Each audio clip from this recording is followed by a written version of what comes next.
SC commission chairman member Upender గారికి, మిత్రులందరికీ పేరు పేరు నమస్కారం. రాష్ట్ర ప్రభుత్వం అధికారంలో రావడానికి అటు రైతులను, విద్యార్థులను, ఉద్యోగులను ఒక్కరిని కూడా వదిలిపెట్టకుండా వాళ్ళకందరికీ ఎట్లా చెప్పారంటే, ఆకాశానికి నిచ్చెనేసి చందమామను తీసుకొస్తా అన్నట్లు ఏవో ఇష్టానుసారంగా లెక్కలేని హామీలు ఇచ్చి ఇవాళ పని అయిపోయిన తర్వాత ఒక శాస్త్రం ఉంది తెలంగాణలో, ఓడ దాటక ముందు ఓడ మల్లన్న, దాటిన తర్వాత బోడి మల్లన్న అన్నట్లు ఇలా ఇష్టానుసారమైన హామీలు ఇచ్చి దాన్ని అసలు ఏ ఒక్కటి కూడా తీర్చకుండా ప్రజల జీవితాలతో చిలగాటమాడుతుంది ఈ ప్రభుత్వం. ముఖ్యంగా ప్రభుత్వ పనిచేస్తున్నటువంటి అవుట్సోర్సింగ్ ఉద్యోగులు తెలంగాణ రాకముందు గత ప్రభుత్వాలలో అవుట్సోర్సింగ్, టెన్యూరు, టైం స్కేల్ దిక్కుమాలిన పేర్లు పెట్టి వాళ్ళని తీసుకొని ఏళ్ళ తరబడి 10-20 సంవత్సరాలు అవుతున్నా కూడా వాళ్ళను గాల్లో పెట్టి సరైన జీతాలు ఇవ్వక వాళ్ళ జీవితాలతో చెలగాటబడిన పరిస్థితి చూసి మేము అధికారంలో రాగానే, అధికారంలో వచ్చిన తర్వాత వాళ్ళని పర్మనెంట్ చేద్దామనుకున్నాం. కానీ కోర్టుల కేసులు వేసి రకరకాలుగా ఈ ప్రభుత్వానికి ఎక్కడ మంచి పేరు వస్తుందని చెప్పి ఇబ్బందులు పెడితే, అయినా సరే ప్రభుత్వ ఉద్యోగులకు సమానంగా వీళ్ళకు కూడా పిఆర్సీ ఇస్తామని చెప్పి ఈ భారతదేశంలోనే అత్యధిక పిఆర్సీ ఇచ్చినది తెలంగాణ ప్రభుత్వం పర్మనెంట్ ఉద్యోగులు. అదేవిధంగా అవుట్సోర్సింగ్ ఉద్యోగులకు కూడా పిఆర్సీ ఇచ్చినటువంటి చరిత్ర టీఆర్ఎస్ ప్రభుత్వానికి ఉంది. మరి ఇవాళ ఏంది, అవుట్సోర్సింగ్ సిబ్బందిని 1,25,000 మంది పైన వాళ్ళపైన వెయిట్ వేస్తాం, వాళ్ళని తీసేస్తామంటే ఎంతవరకు సమంజసం చెప్పండి. వీళ్ళని తీసేస్తామంటే వాళ్ళ జీవితాలు ఏమైపోవాలా? వాళ్ళని తొలగిస్తే వాళ్ళు ఎట్లా బతకాలి? వాళ్ళ పిల్లలు ఎట్లా బతకాలా? మీరు 2 లక్షల ఉద్యోగాలు రిక్రూట్మెంట్ చేసిన తర్వాత, మీరు చేస్తామన్న రిక్రూట్మెంట్ కంప్లీట్ అయిన తర్వాత, ఇక మీరు 2 లక్షల మందికి ఉద్యోగాలు ఇచ్చినాం, ఇక మేము ఏం చేయలేం, ఎక్కువ ఉన్నారు అని అక్కడక్కడ తీస్తామంటే ఏమన్నా అప్పుడు చూస్తామని అనుకోవచ్చు. అసలు ప్రభుత్వంలో పనిచేసేదే అవుట్సోర్సింగ్ ఉద్యోగులు. పర్మనెంట్ ఉద్యోగులతో సమానంగా పనిచేస్తున్నారు. ఇంకా కొన్ని సందర్భాల్లో ఎక్కువ గంటలు పనిచేస్తున్నారు వాళ్ళు. ఎందుకంటే ఒక భరోసా లేదు అక్కడ, ఏదో సాకుతో వేధిస్తారు, తీసేస్తారేమో భయంతో. ముఖ్యంగా commercial tax, transport department, stamps and registration, excise department, ఈ డిపార్ట్మెంట్లే ప్రభుత్వాన్ని నడుపుతున్నాయి. ఈ డిపార్ట్మెంట్ నుంచి వచ్చిన ఆదాయంతోనే గవర్నమెంట్ నడుస్తుంది. మరి ఆ డిపార్ట్మెంట్లో హయ్యెస్ట్ పనిచేసేది వీళ్ళే, రేయి బగలు కష్టపడేది వీళ్ళే. భయంతో గతంలో పనిచేసారు. తెలంగాణ వచ్చిన తర్వాత మమ్మల్ని తీసేయరు, పర్మనెంట్ చేస్తారు అనుకున్నారు. పర్మనెంట్ కావడానికి ఇబ్బందులు పెట్టినా పిఆర్సీ ఇచ్చినప్పుడు సంతోషపడ్డారు. ఇక మనం భరోసా ఉందిలే. ఇవాళ మీరు 2 లక్షల ఉద్యోగాలే మీరు రిక్రూట్మెంట్ చేయలేదు, ఉన్న ఉద్యోగాలు తీసేస్తామంటే ఎట్లా? కొండ నాలుగు మందు పెడితే ఉన్న 4 ఊడిపోయినట్లు. అరే కొత్త ఉద్యోగాలు ఇవ్వండి బాబా అని మేమే అడుగుతుంటే, మా విద్యార్థులతో ఎదురు చూస్తుంటే, ఒకవైపు నిర్బంధాలు, యూనివర్సిటీ బంధులు, విద్యార్థులను రిక్రూట్మెంట్ గురించి అడుగుతారేమో. అశోక్ నగర్లో ఒక యుద్ధ వాతావరణం, ఉస్మాన్ యూనివర్సిటీలో ఒక యుద్ధ వాతావరణం, ప్రతి యూనివర్సిటీలో మాట్లాడే హక్కు లేకుండా పోయింది. మీరు ఇస్తామన్న హామీలు అడగడానికి హక్కు లేదు. ఇలా తెలంగాణ ఉద్యమంలో ప్రముఖ పాత్ర పోషించినటువంటి ఈ అవుట్సోర్సింగ్ ఉద్యోగులను తీసేస్తామంటే వాళ్ళ బతుకులు ఏమైపోవాలా? చాలామంది మాట్లాడు, డిప్యూటీ సీఎం గారు కూడా గతంలో మాట్లాడి, మాకు 100 ఏళ్ల చరిత్ర ఉంది, ప్రభుత్వాన్ని ఎట్లా నడపాలన్నా మాకు తెలుసు, రెవెన్యూ ఎట్లా రావాలన్నా మాకు తెలుసు, ఈ రెవెన్యూతో ఎట్లా నడపాలని కూడా తెలుసు అని చెప్తున్నారు కదా. మరి ముఖ్యమంత్రి గారేమో నడవడానికి కష్టమైతేనే అంటున్నారు. ప్రతి నెల 6,500 కోట్ల రూపాయలు ఉద్యోగుల జీతాలకు ఇస్తామని చెప్తున్నారు. మళ్ళీ వాళ్ళు ఏం చెప్తున్నారు, రిజర్వ్ బ్యాంక్ని అడుక్కొని చేతి బదులు తీసుకొచ్చినామంటున్నారు. చేతి బదులు ఏంటది, సంతాన ఇది చేతి బదులు ఎట్లుంటుంది? వచ్చే ఆదాయంలో 6,500 ఇస్తామని మీరేం చెప్తున్నారు, మళ్ళీ మీరే చేతి బదులు తీసుకొచ్చి నడుపుతున్నామని చెప్తున్నారు. ఇలా రిటైర్మెంట్కు అవుతున్నాడు ఉద్యోగి అంటే, పర్మనెంట్ అయినటువంటి ఉద్యోగి రిటైర్మెంట్కి వచ్చేటప్పుడు భయపడుతున్నాడు. రిటైర్ అయిన తర్వాత జీతం రాదు, రిటైర్ అయిన తర్వాత బెనిఫిట్స్ రావు. ఆయన 35 సంవత్సరాలు కష్టపడి దాచిపెట్టుకున్న పైసలు, వాళ్ళ పైసలు వాళ్ళకు వాపసు ఇచ్చే పరిస్థితులు తీయాల. 11,000 మంది, దాదాపు 11,000 మంది రిటైర్ అయిన ఉద్యోగులు బిక్కుబిక్కుమని బతుకుతున్నారు. వాళ్ళు పిల్లలు ఎక్కడో స్థిరపడ్డరు, కొంతమందికి ఉద్యోగాలు లేవు, పిల్లలకు పెళ్ళిళ్ళు కాలేదు, అనారోగ్య సమస్య. అటు హెల్త్ కార్డ్స్ ఇస్తామంటే హెల్త్ కార్డులది అంతే మూలకు పడ్డది, డబ్బులు ఇస్తామనే వైద్యం అందే పరిస్థితి లేదు. హాస్పిటల్లో పోయి ఆరోగ్యశ్రీ కింద అడ్మిట్ అయితే పురుగుల్లాగా చూస్తున్నారు. అరే వీళ్ళ పైసలు వచ్చేటివి లేవు, పోయేటివి లేవు అని చెప్పి కొన్ని హాస్పిటల్లో ఉన్న వాళ్ళు పేషెంట్లను ఆరోగ్యశ్రీ కింద అడ్మిట్ అయినంటే పురుగుల్లాగా చూస్తున్నారు. ఇంకా హెల్త్ కార్డుల సంగతి దేవుడెరుగు. రిటైర్డ్ అయిన ఉద్యోగులు వాళ్ళ పైసలు వాళ్ళకి ఇవ్వడానికి చేస్తున్నారు.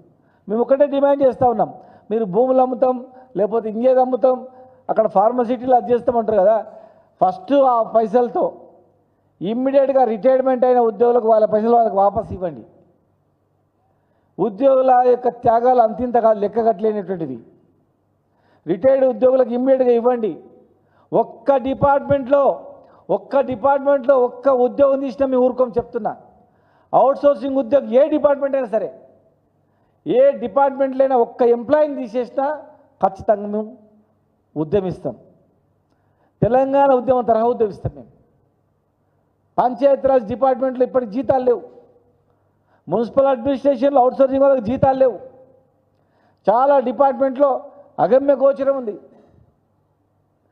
సర్వశిక్ష అభియాన్లో ఇంకా కొన్ని డిపార్ట్మెంట్లో పర్మనెంట్ చేస్తాం, ఛాయాదాయ లోపల జీవో ఇస్తామని చెప్పారు ఎలక్షన్ల కన్నా ముందు. వాళ్ళు అడుగుతున్నారు, సార్ ఛాయ్ దాపండి సార్, మమ్మల్ని పిలిచి ఛాయ్ దాపండి అని. ఛాయ్ లేదు, బిర్యానీ లేదు, టిఫిన్ లేదు, అసలు పిలుసుడు లేదు, చూసుడు లేదు. ఉన్న వాళ్ళని పీకేసుడే ఉంది అంతే, పీకుడు తప్ప వేరే ఏం లేదు. ఇక గంటకు ముందు మరి అదే కేసీఆర్ నడిపిండు కదా, మరి అవి ఎక్కడ పోయినాయి, ఎట్లా నడిపినా మరి కేసీఆర్ గారు ఎట్లా నడిపిండు? ఒక్కరోజు జీతాలు ఇచ్చిర్రు లేట్ అయిందని చెప్పి ఉద్యోగులను రెచ్చగొట్టితే మరి ఇప్పటివరకు 5 డిఏలు ఈ రాష్ట్రం దేశంలోనే తెలంగాణ తరహా ఎవరు బాకీలు లేవు. 40,000 మందికి ప్రమోషన్లు ఇచ్చిన వాళ్ళని ఏదో ఒక పిఆర్సీ, థర్డ్ పిఆర్సీ ఎలక్షన్ అయినాక ఇద్దామనుకుంటే వాళ్ళు తప్పర్థం చేసుకున్నారు. మీరు ఏదో చేస్తామని చెప్పిండ్రు, అన్ని హామీలు ఇచ్చిర్రు. ఇలా అందరూ కూడా మిమ్మల్ని నమ్ముకొని ఇదైపోయారు. దయచేసి ప్రజల జీవితాలతో, ఉద్యోగుల జీవితాలతో చిలబాటు ఆడుకోవద్దండి. నోరు కడితే 40,000 కోట్లు ఆగిపోతాయి అన్నారు. మరి 40,000 కోట్లు మరి ఎక్కడ పోయినాయి, ఏమైపోయినాయి? ఉన్న పైసలన్నీ ఎక్కడ పెట్టిండ్రు? ప్రతి రాష్ట్రంలో అప్పులు ఉన్నాయి, రాష్ట్రం లేని అప్పు, అమెరికా కూడా అప్పు ఉంది. అప్పు లేకుండా నడిచే రాష్ట్రము, అప్పు లేకుండా నడిచే దేశం ఈ ప్రపంచంలో లేదు ఎక్కడ. ప్రపంచంలో హైయెస్ట్ ధనిక దేశం ఏదంటే అమెరికా అని చెప్తారు. మరి హైయెస్ట్ ధనిక దేశం, ప్రపంచాన్ని శాసించేటువంటి అమెరికా అందరికన్నా హైయెస్ట్ అప్పు ఉంది. కేసీఆర్ గారు తెచ్చిన అప్పు కాదని పెట్టుబడి. మేము తెచ్చిన పెట్టుబడితో హాస్పిటళ్ళు కట్టించినాం, బీసీ ఎస్సీ ఎస్టీ గురుకులాలు కట్టించినాం, మెడికల్ కాలేజీలు పెట్టినాం, రిజర్వాయర్లు కట్టినాం, చెరువుల పుడుగ తీసినాం, చెక్ డ్యాములు కట్టినాం, చెప్పుకుంటే చాలా ఉన్నాయి. మరి మీరు తెచ్చిన 1,50,000 కోట్లతో ఏం చేసి చెప్పి ఒక్కటి చెప్పండి, కనీసం ఒక్కటి ఏదన్నా. అప్పు అప్పు అని చెప్పి అడ్మినిస్ట్రేషన్ పైన దృష్టి పెట్టకుండా, అడ్మినిస్ట్రేషన్ పైన దృష్టి సారించకుండా యాజ్ టీజ్గా నడుస్తే అయిపోయింది. ఈగోలకు పోయి కరెంటు బంద్ అయిపోయింది, మొత్తం సర్వనాశనం అయిపోయింది. ఇలా ఎక్కడ చూసినా ఇబ్బంది అనేటువంటి పరిస్థితి వస్తూ ఉన్నాయి. మీరు ఏం చేసుకున్నా ఉద్యోగులను తీస్తే మాత్రం ఎట్టి పరిస్థితుల్లో ఒక యుద్ధమే అవుతుంది. అవుట్సోర్సింగ్ ఉద్యోగులను చేయబడితే మాత్రం. ఇలా సమాజం మొత్తం తెలుసుకున్నారు, ఉద్యోగులు తెలుసుకున్నారు, అవుట్సోర్సింగ్ ఉద్యోగులు తెలుసుకున్నారు. అవుట్సోర్సింగ్ ఉద్యోగులు జోలికి పోవద్దని దయచేసి అన్ని పార్టీల నాయకులు చెప్తా ఉన్నా. దయచేసి కాంగ్రెస్ కార్యకర్తలకు కానీ మీరు కూడా ఒక తండ్రి, మీ తండ్రో మీ నాన్ననో చిన్న ఆయన్నో అవుట్సోర్సింగ్ ఉద్యోగం పనిచేస్తుంటాడు. ఏకాఏకి 20-30 ఏళ్ళ తర్వాత ఆయన తీసి పడేస్తే ఆయన జీవితం ఏం కాదు ఒకసారి మీరు ఆలోచన చేయండి. ఏదో మేము అన్నమని కాదు, బయట పోయి ఏం పని చేసుకోగలుగుతాడు? మీ కుటుంబంలో రిటైర్డ్ అయినటువంటి మీ అన్ననో మీ తమ్ముడో ఉంటాడు, మీ అన్ననో మీ చిన్న అన్ననో ఉంటాడు. రిటైర్మెంట్ అయిన తర్వాత ఆయన డబ్బులు రాకపోతే ఆయన ఎట్లా బతుకుతాడు మీరు చెప్పండి. దయచేసి ఆలోచించండి. ఏకపక్షంగా మాట్లాడితే కాదు. అవుట్సోర్సింగ్ ఉద్యోగులారా మీరేం భయపడకండి, మిమ్మల్ని ఎవరు తీయరు. ఒకవేళ ప్రభుత్వం ఇట్లా మిమ్మల్ని తీయాలని పూనుకుంటే మీ తరఫున ఖచ్చితంగా తెలంగాణ ఉద్యమ తరహాల మీ తరఫున ఉద్యమించడానికి మేమున్నాం. ఆనాడు ఉద్యమంలో మిమ్మల్ని మీతో పాటుగా ఉద్యమంలో దింపినాం, తెలంగాణ తెచ్చుకున్నాం. మిమ్మల్ని పర్మనెంట్ చేద్దామనుకున్నా మీకు తెలుసు కోర్టులో ఉన్నటువంటి ఇబ్బందుల వల్ల రూల్ ఆఫ్ రిజర్వేషన్ లేదని రకరకాలుగా చెప్పడం వల్ల ఆగిపోయింది. అయినా ప్రభుత్వ ఉద్యోగులతో పర్మనెంట్ ఉద్యోగులతో సమానంగా పిఆర్సీ ఇప్పించడం మేము ఇప్పించి కాపాడుకున్నాం. దయచేసి ధైర్యంగా ఉండండి. ఒక డిపార్ట్మెంట్లో తీసేస్తే ఇంకొక డిపార్ట్మెంట్లు నాకేం పట్టింది అనుకోకండి. రేపు ఏమైనా తీస్తే మీరు ఏమనుకోతే మిమ్మల్ని కూడా మొత్తాన్ని తీసేస్తారు. ఐఏఎస్ అధికారులు కొంతమంది తప్పుడు లెక్కలు చెప్పి తప్పుదో పట్టిస్తున్నారు. రాష్ట్ర ఖజానా మొత్తం ఉద్యోగులకే పోతుందని చెప్పి అపోహ సృష్టిస్తూ ఉన్నారు కొంతమంది ఐఏఎస్ అధికారులు. దయచేసి ఎవరైనా ఐఏఎస్ అధికారి రిటైర్మెంట్ అయిన ఉద్యోగులను కానీ అవుట్సోర్సింగ్ ఉద్యోగులను, ముఖ్యంగా అవుట్సోర్సింగ్ ఉద్యోగుల విషయంలో తప్పు నివేదిక ఇచ్చి వాళ్ళ జీవితాలతో చెలగాటమడితే ఎవరిని కూడా మేము తప్పు చేసిన వాళ్ళని ఎవరు కూడా మేము వదిలిపెట్టాం. ఇవాళ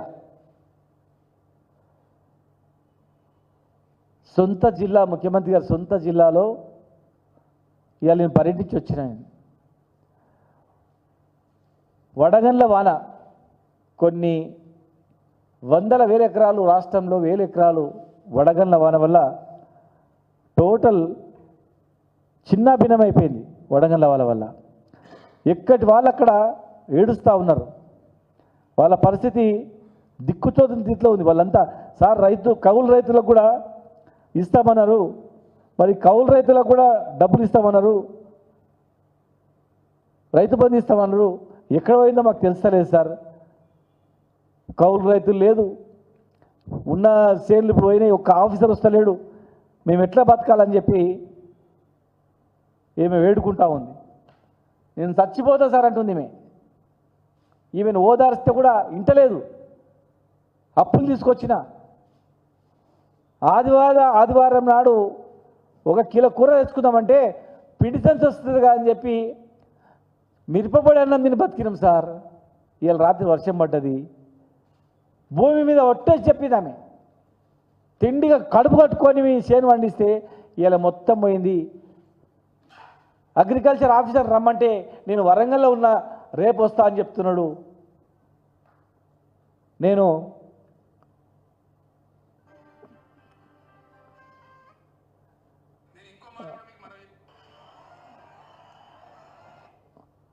క్లియర్గా ఉంది, మీ తర్వాత మీకు పంపిస్తాను నేను. ఆ రైతులు మొత్తం ఏడుస్తూ ఉన్నారు, వాళ్ళంతా కౌలు రైతులు ఏడుస్తున్నారు. ఉన్న రైతులు ఏడుస్తున్నారు. రాష్ట్రంలో వడగండ్ల వాన వల్ల దెబ్బతిన్నది. దయచేసి ముఖ్యమంత్రి గారు చీఫ్ సెక్రటరీకి చెప్పి ఇమ్మీడియట్గా ఈ రాష్ట్రంలో ఎక్కడ వడగండ్ల వాన పడ్డది తక్షణ సాయం వాళ్ళకు ఎకరాకు కనీసం ఒక 34,000 రూపాయలు ఎకరాకు సాయం చేస్తే వాళ్ళు బాగుపడతారు. లేకపోతే వాళ్ళ కష్టమవుతుంది. మీకు పెద్ద లెక్క కాదు, పెద్ద అమౌంట్ కూడా కాదు. ఇలా కుటుంబాలు రోడ్ల మీద ఏడుస్తుంటే గుండెలు బాదుకుంటుంటే మంచిదా మీకు? అధికారులు చెప్పట్లేదా? దయచేసి ఆ వడగండ్ల బాధితులను కూడా ఆదుకోవాలని, రైతులను కూడా ఆదుకోవాలని, అవుట్సోర్సింగ్ ఉద్యోగుల జోలికి పోవద్దని, వాళ్ళకి ఏదైనా జరిగితే ప్రభుత్వంతో బాధ్యత, ఇవాళ ప్రభుత్వమే బాధ్యత తీసుకోవాలి. వాళ్ళకి ఏ చిన్న సంఘటన జరిగినా దానికి పూర్తి ప్రభుత్వం బాధ్యత వహించాల్సి వస్తుంది. వాళ్ళ విషయంలో రిటైర్మెంట్ ఉద్యోగులు కూడా ఇమ్మీడియట్గా బెనిఫిట్ ఇవ్వాలి, వాళ్ళని కూడా కాపాడాలి. నువ్వు ఆ రిజర్వ్ బ్యాంక్ దగ్గర అప్పులు చేస్తారా, ఇంకా ఎవరి దగ్గర అప్పులు చేస్తారా మాకు తెలియదు. ఇమ్మీడియట్గా వాళ్ళ పైసలు వాళ్ళకి వాపస్ ఇవ్వాలని చెప్పని, దయచేసి మానవీయ కోణంలో ఆలోచన చేయాలని చెప్పని నేను మీ ద్వారా రిక్వెస్ట్ చేస్తూ ఉన్నాను.